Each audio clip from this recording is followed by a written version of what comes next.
Ang sinasabi ng iba, hinahanap niyo daw po ay digmaan. Pero ba't hindi po kayo magkompromiso? Isinusuka ko ang digmaan, Joven. Pero ang kompromiso, wala ba tayong karapatang magbuhay ng malaya? America is destined for better deeds, and who will, what can, set limits to our onward march. Mapapalawak natin ang ating ekonomiya kung makikipagkalakal tayo sa kanila. Negosyo o kalayaan, bayan o sarili, pumili ka! Wala ako. Hindi ko pa hindi pa ako napupunta doon. Okay, tanong ko na lang. Pills! Hindi gusto ng ilang politiko at negosyante ang iyong pamamalakad. Masyado ka daw mayabang. Marahas.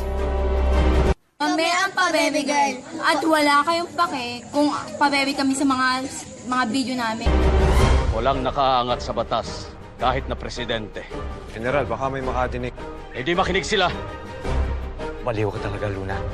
Anong gagawin natin sa kanya? Nasubukan mo na bang huliin ang hangin? Sabihin mo sa ating mga kababayan na hindi nakakamit ang kalayaan sa pag-aaruga sa kanilang mga mahal sa buhay. Kailangan nilang magbayad. Ano pong kabayaran? Dugo at pawis.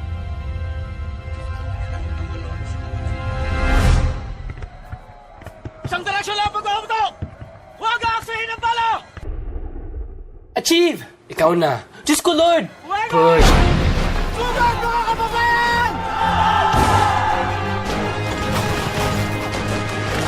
Unleash hell!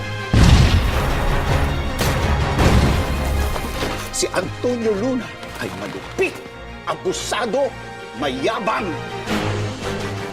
Hindi ho maaari magkaroon ng gantong gulo sa pagitan ng kapwa Pilipino.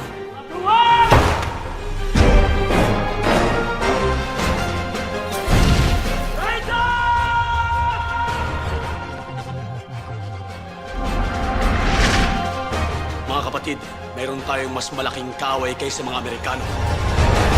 Ang ating sarili.